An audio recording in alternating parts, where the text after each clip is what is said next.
चाचा चौधरी और साबू का कुंडल। एक दिन सड़क पर। शांकी, क्या अपना पहिया मुझे खेलने को दोगे? नहीं मिंटो, ये मैं किसी को नहीं दूंगा। साबू। मिंटू, उदास क्यों हो? साबू अंकल, खेलने के लिए मेरे पास पहिया नहीं है। तुम मेरा कुंडल ले लो और इसे दौड़ाओ। और मिंटू साबू के कुंडल से खेलने लगता है। वाह, यह तेज दौड़ता है। मिंटू उसे दौड़ाता हुआ आगे निकल जाता है। यह खूब दौड़ रहा है। तभी ओह, वह बहुत आगे चला गया। साबू का कुंडल एक जगह जाकर रुकता है। बोका, उस चक्र को पकड़ो। यह तो खाली सोने का है। बोका, तुम मालदार हो गए। तभी मिंटू वहां आता है। चक्र दो, वह साबू का है। अभी देता हूं। बोका हवा में फायर कर देता है। बोका, तुमने सुना? यह सोने का कुंडल साबू का है। तुम मुसीबत में पड़ जाओगे। मुझे उससे भी निपटना आता है। यह कुंडल अब मेरे पास रहेगा। इधर साबू और मिंटो। अंकल, वह कुंडल एक बदमाश ने ले लिया है। ऐसा? साबू मिंटो के साथ चल देता है। आओ मेरे साथ। इधर चाची। साबू, तुम्हारे लिए मटर पुलाव बनाया था, खाते जाओ। वह चला गया। बिनी, पुलाव मैं उसे दे आऊंगा।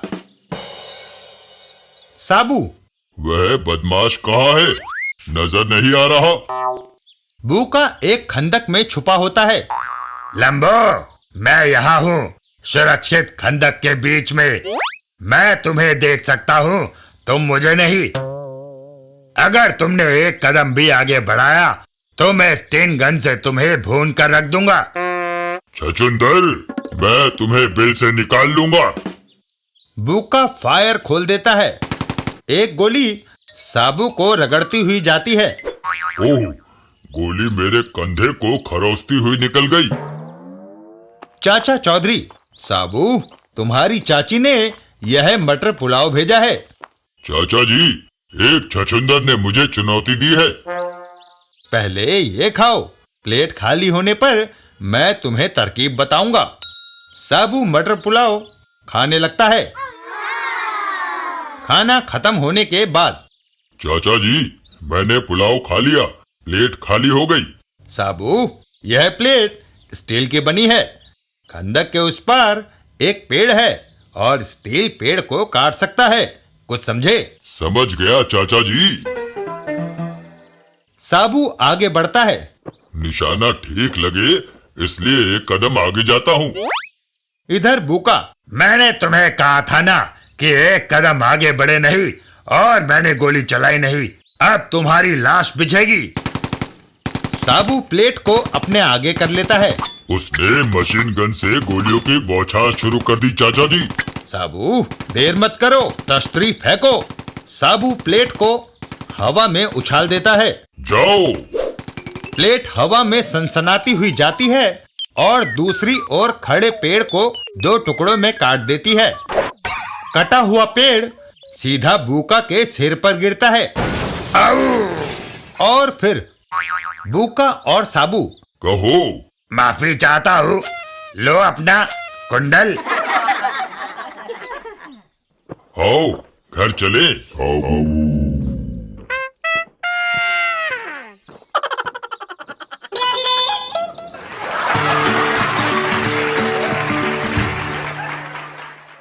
चाचा चौधरी और सेठ सहाय की घड़ी। एक दिन एक जगह पर। विक्की, हाथी के पास खड़े क्या कर रहे हो? चाचा जी, मैं देखना चाहता हूँ कि यह अपने लंबे दांतों से घास कैसे खाता है। हाथी के लंबे दांत सिर्फ दिखाने के हैं, खाने के नहीं। कई बार बाहर से जो दिखाई देता है वह होता नहीं, और जो होता है वह दिखाई नहीं देता। अब मैं चलता हूँ। थोड़ा आगे जाने पर। मैं चोर नहीं हूँ। सारे चोर यही कहते हैं। चलो। हवलदार बैनी प्रसाद, इसका क्या कसूर है? ये भोला है, सेठ सहाय का नौकर। इसने मालिक की घड़ी चुराई है। चाचा चौधरी, कल रात मैं और मेरी पत्नी बाहर खाना खाने गए थे। घर में भोला अकेला था। वह क्लॉक घड़ी इस टेबल पर रखी थी। भोला को हिदायत थी कि वह स्टूल पर इसके पास बैठे। जब हम लौट कर आए तो क्लॉक घड़ी गायब थी। वह मेरे बुजुर्गों की निशानी थी। मैंने उसे नहीं चुराया। इसको मेरी जमानत पर छोड़ दो। शाम तक मैं आपको घड़ी और चोर दोनों दे दूंगा। धन्यवाद, आपने मुझे बचाया। क्या कल तुम्हारा किसी से झगड़ा हुआ था? वह एक और इशारा करके कहता है। हाँ, उस हरकत बरकत से। तुम जाओ, 3 बज चुके हैं। रेलवे स्टेशन से गाड़ी छूट गई होगी। 3 बजने में अभी काफी टाइम है। 3 बज चुके हैं। अभी 3 नहीं बजे। बजे हैं। नहीं। शर्त लगा लो। मंजूर है। अंदर आओ और घड़ी पर टाइम देखो। तुम शर्त हार गए। 3 बजने में अभी और आधा घंटा बाकी है। चाचा चौधरी आगे बढ़कर घड़ी को उठा लेते हैं। क्या यह क्लॉक घड़ी सेठ सहाय की है? और फिर सेठ सहाय, यह रही तुम्हारी घड़ी। और हवलदार बैनी प्रसाद, यह रहा तुम्हारा चोर। चाचा चौधरी। घर के दरवाजे बंद थे। क्लॉक के पास नौकर भोला बैठा था। फिर यह तुम्हारे पास कैसे पहुंचा? नौकर भोला से मेरा झगड़ा हुआ था। बदला लेने के लिए मैंने घड़ी चुराने का प्लान बनाया। सोचा चोरी का इल्जाम भोला पर मढ़ा जाएगा। भोला क्लॉक के पास जरूर बैठा था, पर उसकी पीठ घड़ी की तरफ थी। मैंने खिड़की से छड़ी डालकर क्लॉक उठा लिया। मुझे माफ कर दो। चाचा चौधरी और सेठ सहाय, बुजुर्गों की निशानी मेरा क्लॉक। मुझे अब आगे बढ़ना चाहिए।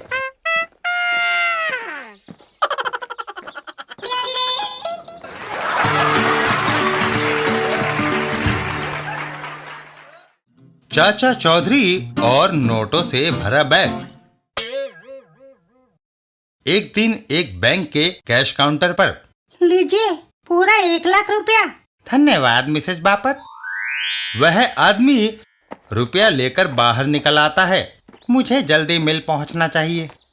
मजदूरों को तनख्वाह समय पर मिलनी चाहिए। वे महीना भर मेरी मिल में कड़ी मेहनत करते हैं। रास्ते में हैं? पुल पर ट्रक बीचों बीच खड़ा है।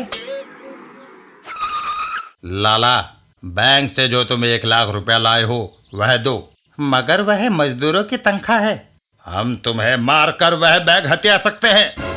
लाला घबरा कर उन्हें बैग दे देता है। हाँ, अब तुमने अकल का काम किया। बैग लेकर वह बदमाश वहां से रफू चक्कर हो जाते हैं। मैं लुट गया। रुको, ट्रक ड्राइवर मेरा नोटों से भरा बैग लेकर चंपत हो गया। गाड़ी का नंबर 57334। फिक्र ना करो, मैं आगे चौकी पर ट्रक का नंबर फ्लैश करता हूँ। पुलिस उसे रोक लेगी। इधर ट्रक सवार। गो, आगे चौकी है, पुलिस तलाशी ले सकती है। राबो, हम बैग रास्ते में गाड़ देते हैं। जब खतरा टल जाएगा बैग निकाल लेंगे। ठीक है। और वह दोनों बैग को एक जगह गाड़ देते हैं। यहाँ धन गड़ा है, यह हमारे सिवा कोई नहीं जानता। पुलिस चेक पोस्ट पर। रहीम, वह ट्रक नंबर 57334 आ रहा है, उसकी तलाशी लो। तलाशी लेने पर। सर, मैंने ट्रक का कोना कोना छान मारा। रुपयों से भरा बैग नहीं मिला। इसे जाने दो।